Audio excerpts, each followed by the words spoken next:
बढ़िया। तो अभी तक हम लोगों ने जो पढ़ा था उसके आगे पढ़ते हैं। इसके पहले हम लोगों ने क्या पढ़ा था कि हाइगेंस ने अपना नियम दिया कि एक सर्वव्यापी माध्यम ईथर माना, और उन्होंने बताया कि जो भैया जो प्रकाश है वो एक क्या है, यांत्रिक तरंग है। फिर ठीक है, तो यहाँ तक हम लोगों ने पढ़ लिया था। जब इसके बाद उनके पन्ना को और आगे पलटा गया तो मतलब जो बुक है, अरे भाई बोल भाई, उस बुक है, उस बुक में या उनके थीसिस में एक नया हेडिंग आया जिसका नाम था तरंगाग्र, वेव फ्रंट। ई का होता है। तो हाइगेंस ने कहा देखो भाई, अगर तुम्हें प्रकाश को अच्छे से समझना है तो तुमको ये समझना पड़ेगा। पहले तो मैंने तुमको बता दिया कि प्रकाश क्या है, एक यांत्रिक तरंग है। अब तुम्हें प्रकाश के बिहेवियर को और अच्छे से समझना है तो तुमको ये जानना पड़ेगा कि तरंगाग्र क्या होता है। तो आओ बच्चों सीखते फटाक से, बस ज़्यादा बड़ा नहीं है, 2 मिनट में समझाएंगे एकदम बढ़िया से। आओ मक्खन लगा के देखो तरंगाग्र क्या होता है। यदि माध्यम में कोई ऐसा पृष्ठ खींचे जिसमें स्थित सभी कण कंपन की समान कला में हो तो ऐसे पृष्ठ को तरंगाग्र कहते हैं। वो सब छोड़ो, आओ बाद में, पहले ये समझाते। देखो कोई भी तरंग है, हम लोग क्लास 11 में पढ़े होंगे। सर दुखते रख पे हाथ मत रखिए, क्लास 11 छोड़िए सर, हम 12th में हैं। अच्छा ठीक है।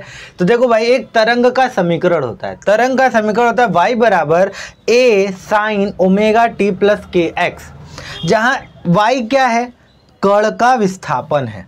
क्या है, किसी कण का विस्थापन, वो जो कण है कितना चल रहा है उसका विस्थापन है। ए क्या है, आयाम है। ठीक है, और साइन, और जो कोणवा में देख रहे हो ना, अभी देखो मोटा मोटा समझो, सब समझ में आ जाएगा, गारंटी है। सुनो, किसी भी तरंग का समीकरण y बराबर a sine omega t plus के एक्स होता है। जहां ये देख रहे हो ओमेगा टी प्लस के एक्स, इसको कला कहते हैं, फेज कहते हैं, आयाम, अरे सॉरी आयाम तो ये है, इसको कला कहते हैं। जहां x क्या है, तरंग का विस्थापन है। ठीक है, फिर से बताते हैं। किसी भी तरंग का समीकरण क्या होता है, y बराबर a sine omega T plus के एक्स। ठीक है, जहां ये ओमेगा टी प्लस के एक्स क्या है, आयाम है।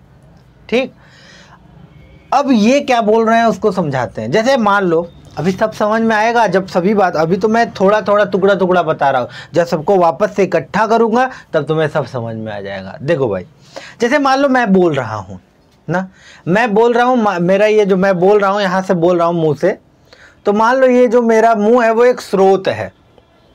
जब मैं बोलूँगा तो क्या होगा, मैंने बोला तो माध्यम में देखो ये जो इन्वायरमेंट है, ढेर सारे कण हैं, तो होगा क्या, ये जो कण है मैंने जब बोला तो कण क्या करेंगे, वाइब्रेट करेंगे।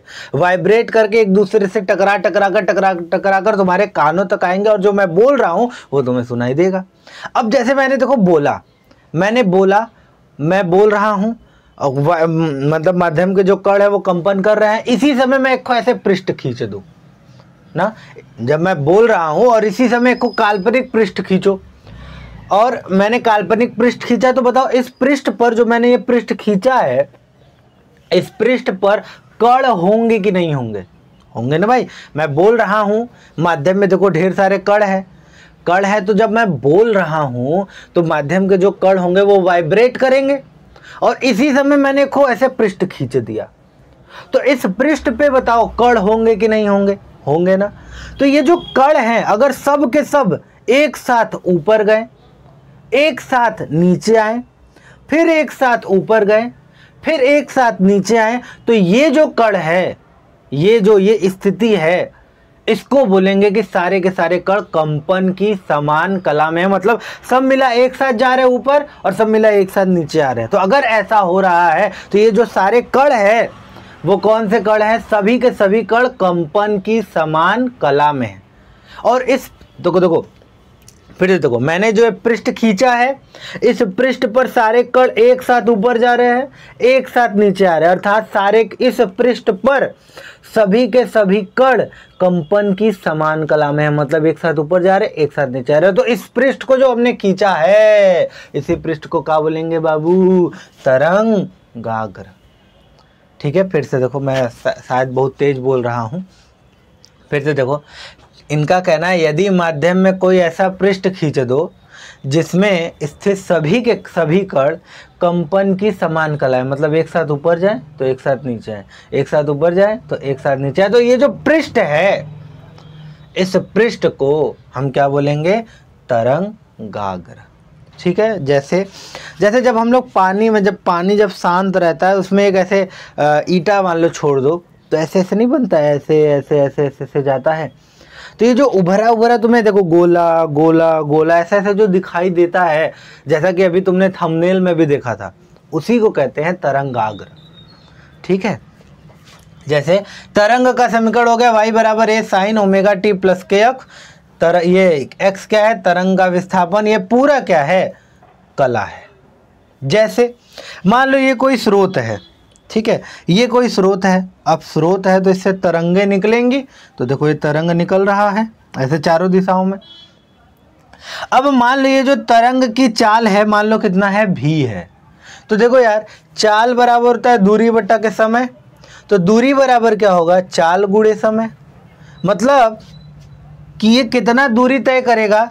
दूरी बराबर क्या होगा? चाल गुणे समय। मान लो t समय में, t समय बताओ ये कितना दूरी तय करेगा? मान लो दूरी कितना है? x, और चाल ये कितने चाल से चल रहा है? v चाल से चल रहा है। तो t1 समय में ये कितना दूरी तय करेगा? तो देखो दूरी बराबर x बराबर चाल और समय कितना है? t1। तो t1 समय में कितना दूरी तय करेगा? v into t1। तो देखो ये स्रोत है, चला चला चला चला, तो यह t1 समय में कितना दूरी तय करेगा? इतनी है। मान लो यहाँ पहुँच गया तो कितना दूरी तय करके आया? x दूरी तय कर गया, और x बराबर v इंटू t1 है। ये दूसरा वाला तरंग देखो, ये दूसरा वाला तरंग चल रहा है। ये जब दूसरा वाला तरंग चल रहा है, ये भी कितना, ये वाला भी, अगर ये v चाल से चल रहा है तो ये भी तो v चाल से ही चलेगा। तो ये कितना दूरी तय करेगा? t1 समय में। तो t1 समय में ये भी तो x दूरी ही तय करेगा, और x बराबर v1 इंटू टी है, मतलब ये भी कितना दूरी तय करेगा? v इंटू t1 है। ये भी कितना दूरी तय करेगा? v इंटू t1 है। सारे के सारे कितना तय करेंगे? v इंटू t1 तय करेंगे। तो ये वाला तरंग कगड़ यहाँ पहुँच गया, ये यहाँ पहुँच गया, ये यहाँ पहुँच गया। अगर इसी को करते हुए एक को ऐसे पृष्ठ खींचें, देखो ये जो पृष्ठ है, ये जो पृष्ठ है, इसी को हम क्या बोलेंगे? तरंगाग्र।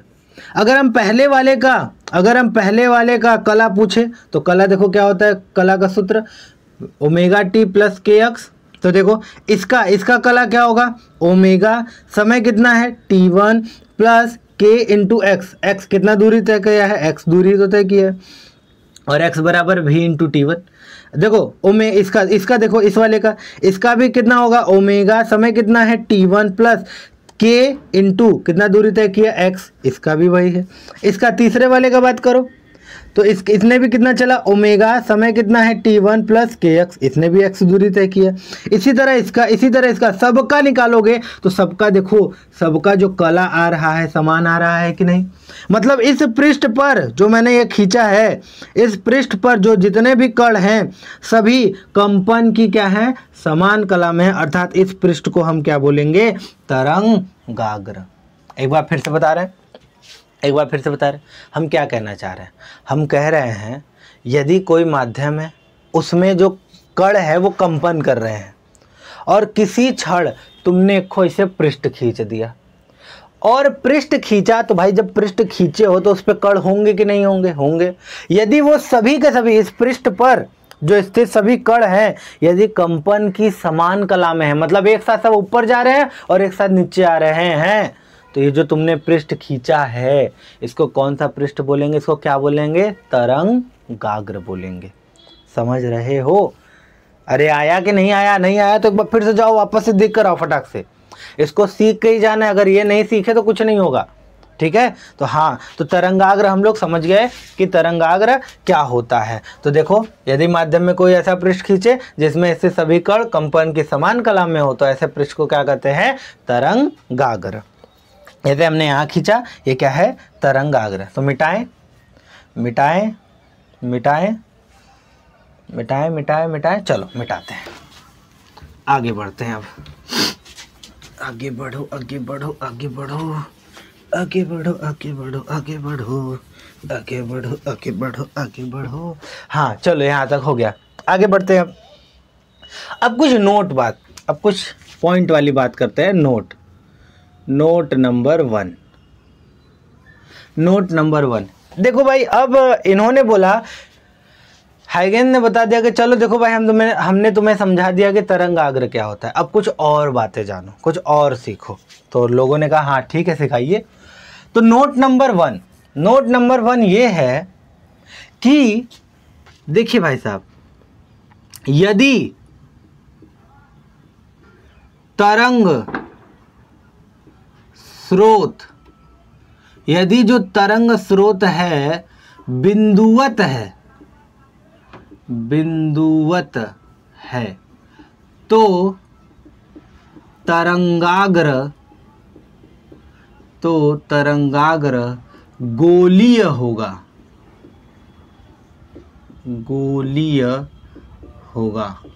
मतलब यदि जो जैसे यदि मान लो जो स्रोत है जहां से तरंग निकल रहा है बहुत छोटा सा है, बिंदुवत है, बहुत छोटा सा, ये देखो बहुत छोटा सा स्रोत है, मतलब कि जैसे मान लो कोई कण है, वो क्या हो रहा है, वाइब्रेट कर रहा है, मतलब अपने अंदर से एक तरह से तरंग निकाल रहा है, और वो जो कण है बहुत छोटा है। तो अब देखो बहुत छोटा है तो इससे चारों दिशाओं में ऐसे तरंग निकलेगा, ऐसे निकला चारों दिशाओं में। तो अगर तरंग स्रोत, देखो यही है तरंग स्रोत, बिंदुवत है मतलब बहुत छोटा सा है, तो जो तरंगाग्र होगा वो कैसा निकलेगा, गोलीय निकलेगा। देखो ये ऐसे, ये होगा तरंगाग्र, ये है तरंगाग्र। अच्छा तो देखा लग रहा है। पानी में जैसे तो हम ड्रॉप छोड़ते हैं, एक ईंटा छोड़ दो, छोटा सा एक ईंटा छोड़ दो, तो होगा क्या, जैसे इसे छोड़ोगे ईंटा तो क्या होगा, जो उससे पानी से ऐसे कुछ निकलेगा ना, ऐसे। तो देखो उभरा दिखेगा फिर डाउन दिखेगा, उभरा दिखेगा डाउन दिखेगा, जैसा कि तुमने थंबनेल में भी मेरे देखा है। तो वो जो पानी, इतना बड़ा पानी है, इतने बड़े पानी में छोटा सा ईंटा छोड़ रहे हो, तो छोटा सा जो ईंटा है वो बिंदुवत ही तो हुआ, बोल मेरे भाई, तो बिंदुवत ही तो हुआ। तो अब उससे जो तरंगाग्र निकलेगा वो कैसा होगा, गोली होगा, जैसा कि हम लोग पानी वगैरह तालाब वगैरह में छोटा सा डाल के, ईंटा डाल के देखते हैं। ठीक है, तो इनका नोट नंबर यही 1 था कि यदि तरंग स्रोत बिंदुवत है तो तरंगाग्र क्या होगा, गोलीय होगा। समझ गए, आगे बढ़ें। अच्छा नोट नंबर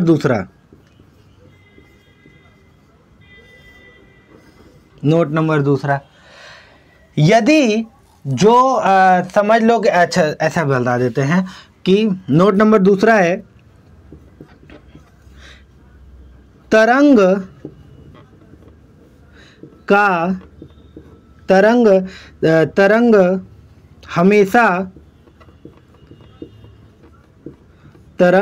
हमेशा या फिर तरंग का क्या हो रहा है, तरंग का संचरण हमेशा तरंगाग्र के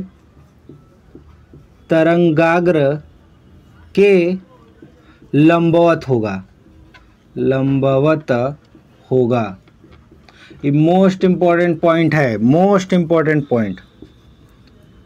जो वेव का जो संचरण की दिशा है वो हमेशा तरंगाग्र के लंबवत होगा। जैसे यहाँ देखो वो वेव ऐसे जा रहा है और तरंगाग्र ऐसे है, कोण कितना बन रहा है, 90 डिग्री। अच्छा मान लो, इमेजिन करो ये क्या हो रहा है, तुम्हारा वेव जा रहा है, मतलब तरंग जा रहा है, ऐसा ये तरंग है। ठीक है, अरे तरंग ऐसे होता है, मान लो हम सीधे बना दिए, ये तरंग है, और यहाँ पे अगर हमें तरंगाग्र खींचना होता तो हम कैसे खींचेंगे, हमें पता है कि जो तरंग का जो होता है वो हमेशा तरंगाग्र के कैसा होता है, लंबवत। तो यहाँ लंब खींचना पड़ेगा, तो देखो ये ऐसा, ये होगा तरंगाग्र, ये होगा तरंगाग्र। ये कैसा तरंगाग्र है, ये कैसा दिखाई, इमेजिन करो, अरे यार कैसे समझाए। देखो ये तरंग जा रहा है, ये तरंग जा रहा है, इमेजिन करो ये तरंग जा रहा है, ठीक है। अब यहाँ ये तरंग ऐसे जा रहा है, अब यहाँ पे हमें इस पर हमें तरंगाग्र खींचना है। तो हमें पता है कि तरंग का जो दिशा होता है वो तरंगाग्र के हमेशा लंबवत होता है। तरंग तो इसे जा रहा है, अब इसके लंबवत खींचना है तो ऐसे खींचोगे ना, तो मतलब इसी पर एक हम ऐसे पृष्ठ खींच देंगे। देखो ऐसे एक पृष्ठ खींच दिए, देखो पृष्ठ खींचे, ये पृष्ठ किधर 90 डिग्री का कोण बना रहा है, बोल मेरे भाई 90 डिग्री का कोण बना रहा है। तो ये जो पृष्ठ होगा, ये जो पृष्ठ है वो कैसा दिखने में कैसा लग रहा है, समतल है। तो यदि तरंग एक दूसरे के समांतर है, तरंग एक दूसरे के समांतर है तो तरंगाग्र कैसा होगा, तो तरंगाग्र कैसा दिख तो रहा है ना, एक मिनट, हम सब भाई गरीब यूट्यूबर हैं, ठीक है। तो तरंगाग्र कैसा होगा, समतल होगा। तो तरंगाग्र कैसा होगा, समतल होगा। बोल मेरे भाई समझे कि नहीं समझे? हाँ, तो देखो यदि तरंग स्रोत बिंदुवत है तो तरंगाग्र कैसा होगा, गोली। देखो तरंग स्रोत छोटा सा है तो तरंगाग्र कैसा होगा, गोली। अच्छा देखो इसका, देखो ये तरंगाग्र है, ये तरंगाग्र है, ये भी तरंगाग्र है। तो बताओ इसका जो कला होगा इसके कला के क्या बराबर होगा, नहीं होगा। क्यों? क्योंकि देखो ये इतने दूरी तय कर रहा है, ये इतने दूरी तय कर रहा है, और ये वाला देखो इतना दूरी तय कर रहा है। देखो दूरी दोनों का अलग अलग है ना। तो ये भी तरंगाग्र है, इस पर स्थित सभी कण कंपन की समान कला में होंगे। ये भी तरंगाग्र है, इस पर भी सभी कण कंपन की समान कला में होंगे। लेकिन ये दोनों कलाएं, इस तरंगाग्र पर स्थित कण का कला और इस तरंगाग्र पर स्थित कण का कला दोनों आपस में बराबर नहीं होंगे। समझ रहे हो कि नहीं? हाँ, उसी तरह अगर तरंग, देखो तरंग का संचरण हमेशा तरंगाग्र के कैसा होता है, लंबवत। ये याद रखना, ही हम लोग बहुत काम में यूज करेंगे। तो देखो तरंग ऐसे जा रहा था तो यहाँ पे हमें पृष्ठ खींचना था, हमें तरंगाग्र खींचना था, हमने इसे समतल खींच दिया। तो अगर रेखा एक दूसरे, मतलब तरंग एक दूसरे के समांतर है तो तुम्हारा तरंगाग्र कैसा होगा, समतल। बोले यहाँ तक आया? चलो मिटाएं, छापो जल्दी से, मिटाएं। ओके। एक पल का जीना छूटे पसीना। चलो भाई आगे बढ़ते हैं, यहाँ तक हो गया। अगला आगे बढ़े। देखो भाई अब तीसरा पॉइंट, मतलब नोट नंबर तीसरा,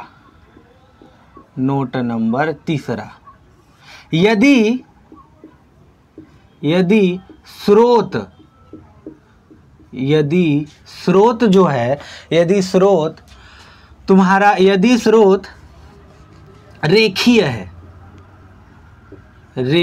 है, मतलब कुछ ऐसा, जैसे समझ लो कि ट्यूबलाइट देख रहे हो, ट्यूबलाइट एकदम ऐसे मस्त ऐसे होता है ना। इमेजिन करो थोड़ी देर के लिए, ये ट्यूबलाइट है। अब इससे जो तरंग होगा अर्थात प्रकाश, इधर भी निकलेगा, इधर भी निकलेगा, इधर भी निकलेगा, इधर भी निकलेगा, इधर भी निकलेगा, इधर। अरे भाई हम लोग जान चुके हैं ना कि प्रकाश कैसा है, तरंग है, ठीक है। तो ये ट्यूबलाइट है, तो इससे देखो ऐसे निकलेगा चारों दिशाओं में, ठीक है, ऐसे।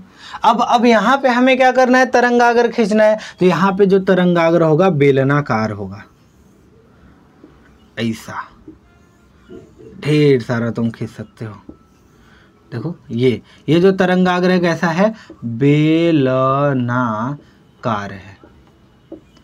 तरंगाग्र कैसा होगा, बेलनाकार। आया समझ में? बोल भाई आया समझ में? हाँ चलो बोलो, यहाँ तक आया। पॉइंट नंबर 3 भी कंप्लीट। चलो मिटा रहे। चलो आगे बढ़ते हैं। एक पॉइंट उन्होंने आखिरी और बताया, जो कि भी हम लोग आगे पढ़ेंगे भी। चौथा पॉइंट है कि इन्होंने कहा कि देखिए मान लो ये कोई तरंग स्रोत है, तो इससे चारों दिशाओं में, देखो ये बिंदुवत है मान लीजिए, तो इससे चारों दिशाओं में देखिए तरंग निकलेगा, और किसी क्षण हमें खूब पृष्ठ खींच दे तो उसको क्या बोलेंगे, तरंगाग्र। अब बताओ इस पृष्ठ पर ये कण होंगे कि नहीं होंगे? बोल भाई ये कण होंगे कि नहीं होंगे? तो हाइगेंस कह रहे हैं यदि किसी क्षण, देखो भाई हमने क्या किया, ऐसा एक पृष्ठ खींचा तो इस पृष्ठ पर इस सभी कण एक नए तरंग स्रोत का कार्य करेंगे, अर्थात इनसे भी चारों दिशाओं में ऐसे तरंग निकलेगा। इनसे भी चारों दिशाओं में ऐसे तरंग निकलेगा, इनसे भी ऐसे ऐसे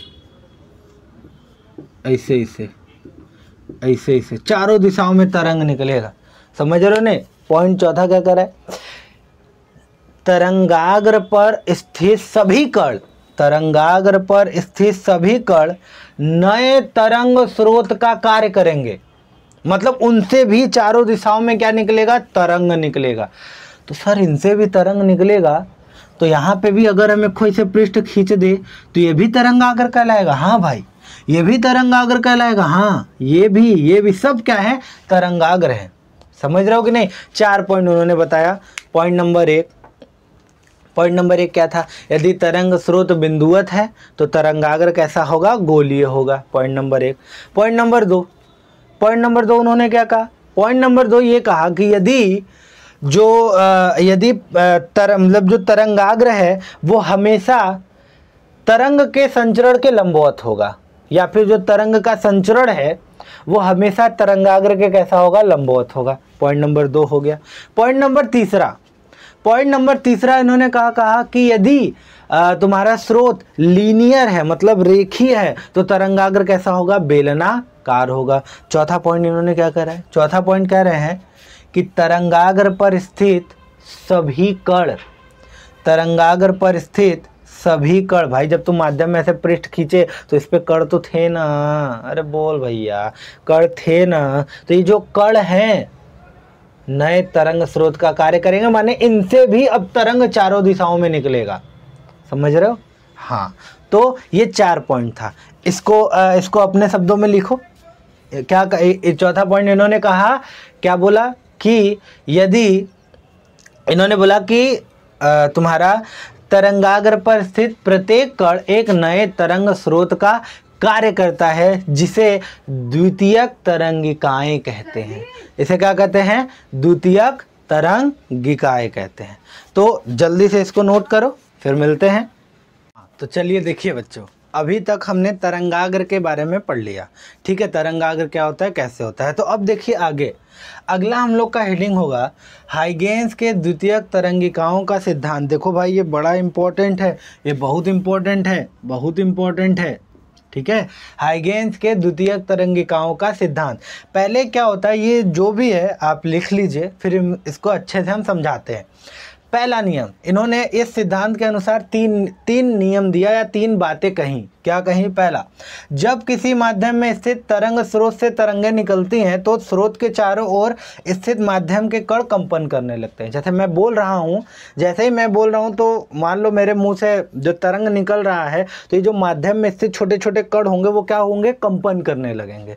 वही बोल रहा है। यदि तरंग स्रोत बिंदुवत है तो तरंगाग्र गोलीय होगा, जैसा मैंने बताया इसके पहले, तथा स्रोत से बहुत अधिक दूरी पर जाकर ये तरंगाग्र समतल हो जाएगा। एक बात बताओ यार, जैसे मान लो मैं यहाँ से बोल रहा हूँ, तो तरंगे ऐसे ऐसे निकल रही हैं, देखो एक तरंग ये निकला, एक तरंग ये निकला, ये कहाँ तक जाएगा? अनंत तक जाएगा। और ऐसा हम मान लेंगे कि अनंत पे ये दोनों तरंग कैसा हो जाएंगे? समांतर। और समांतर से अगर तरंग स्रोत या तरंग समांतर है तो इस पर जो तरंगाग्र कैसा होगा? समतल होगा। यही बोल रहे हैं। पहला नियम क्या है?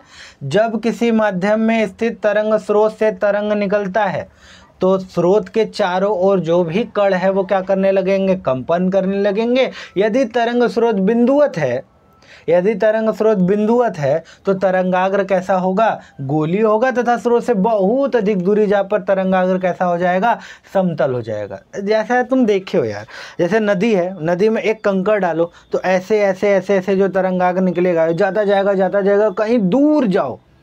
कहीं दूर जाओगे तो देखो यही जो गोला है ये अब कहीं दूर जाते हो, देखो जाते ये कैसा हो जाएगा? सीधा हो जाएगा। तो वही बहुत दूर जाने पर ये कैसा हो जाता है? समतल हो जाता है।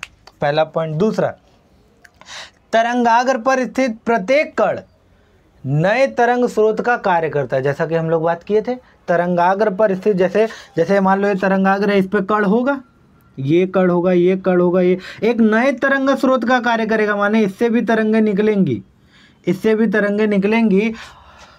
जिसमें नई तरंगे सभी दिशाओं में निकलेंगी, मतलब ये जो तरंग है इस तरंगाग्र पर स्थित ये जो कण है इससे भी तरंग निकलेगा और ये जो तरंग है वो चारों दिशाओं में जाएगा, चारों दिशाओं में फैलेगा और इन तरंगों को द्वितीयक तरंगिकाएं कहते हैं। इन तरंगों को द्वितीयक तरंगिकाएं कहते हैं। यदि किसी क्षण आगे बढ़ती हुई इन द्वितीयक तरंगिकाओं का अन्वालोप कर दें, अर्थात उन्हें स्पर्श करते हुए पृष्ठ खींचे, तो यह अन्वालोप उस क्षण तरंगाग्र के नए स्थिति को व्यक्त करेगा। अब ये क्या है, कैसे है, वो अभी हम थोड़ी देर में बताते हैं। फिलहाल इसको उतारो, हम हट रहे हैं, उतारो फटक से। आओ देखो उन तीनों पॉइंट को हम ऐसे समझते हैं। पहला उन्होंने क्या कहा, पहला पॉइंट उन्होंने कहा कि यदि किसी माध्यम में स्थित तरंग स्रोत है, तो जैसे मान लो कोई तरंग स्रोत है तो माध्यम के सभी कण कंपन करने लगेंगे, और यदि तरंग स्रोत बिंदुवत है, मान लो ये कोई बिंदुवत तरंग स्रोत है, ये बिंदुवत है, ठीक है, बिंदुवत है, ये कोई तरंग स्रोत बिंदुवत है, तो अगर तरंग स्रोत बिंदुवत है तो तरंगाग्र कैसा होगा, गोली होगा। तो इसको चारों तरफ ऐसे गोला, ऐसे गोला, ऐसे गोला होगा। तो हमने केवल एक खो तरंगाग्र ले लिया, एक खो लिया, केवल एक खो, ए बी, ये वाला तरंगाग्र देखो गोली है, ऐसे गोला गोला गोला गोला इसके चारों तरफ जा रहा है, हम केवल एक हिस्सा इतना सा लिए हैं। अरे यार ये तरंग स्रोत है, तो देखो ये तरंग स्रोत है, देखो ये है, अब इससे ऐसे चारों तरफ ऐसे ऐसे गोली तरंगाग्र निकलेगा, हम केवल इतना पार्ट ले रहे हैं, इतना पार्ट, ठीक है, इतना पार्ट ले लिया, ये तरंगा, इसके देखो ये पूरा कंप्लीट ऐसे होगा, लेकिन हम केवल इतना ले रहे हैं, ये ए है और ये बी है। अब देखो चूंकि ये तरंगाग्र है तो इस पर देखो कण भी होंगे, देखो कण भी होंगे, मान लो ये 1 है, ये 2 है, ये 3 है, ये 4 है, ये 5 है, ऐसे ढेर सारे अनंत कण होंगे। दूसरा नियम यही कहता है कि इस तरंगाग्र पर स्थित सभी कण एक नए तरंग स्रोत का कार्य करेंगे, माने इनसे भी चारों दिशाओं में तरंगे निकलेंगी। तो देखो हम केवल एक में बता रहे हैं, तो देखो इससे भी चारों दिशाओं में तरंगे निकला, इससे भी चारों दिशाओं में तरंगे निकलेगा, इससे भी चारों दिशाओं में निकलेगा, इससे भी। तो यही कह रहे हैं ये जो तरंगे निकल रहा है इस तरंगों को क्या बोलेंगे, द्वितीयक तरंगिकाएं। अब तरंग है तो तरंग पे अगर एक पृष्ठ खींच देंगे तो क्या बनेगा, तरंगाग्र। तो इस द्वितीयक तरंगिकाओं पे भी मैंने ऐसे पृष्ठ खींचा तो ये क्या कहलाएगा, ये भी क्या है, तरंगाग्र, ये गोली तरंगाग्र है, इसका है। उसी तरह इसका तरंगाग्र, इसका तरंगाग्र, ऐसे ऐसे से ढेर का बनेगा। नहीं समझे, जैसे यार हम कह रहे हैं देखो ये एक तरंगाग्र है, इस पर कण होगा, ऐसे ऐसे इस पे कण होगा, और इससे भी तरंगे निकलेंगी, ऐसे ऐसे ऐसे ऐसे, इससे भी तरंगे निकलेंगे। और ये जो तरंग निकल रहा है किसी क्षण इस पे कोई से पृष्ठ खींच दे तो ये भी तो तरंगाग्र होगा, इसका ये भी तरंगाग्र होगा, ये भी तरंगाग्र होगा, ये भी तरंगाग्र, ये भी तरंगाग्र, ये सब भी क्या है, द्वितीयक तरंगिकाओं का तरंगाग्र है, द्वितीयक तरंगिकाओं का तरंगाग्र है। और तीसरा नियम यही कहता है आगे बढ़ती हुई अगर इन द्वितीयक तरंगिकाओं के तरंगाग्र पर अन्वालोप कर दे, मतलब इससे स्पर्श करती हुई एक खूब पृष्ठ खींच दे, देखो ये आगे भी और पीछे भी,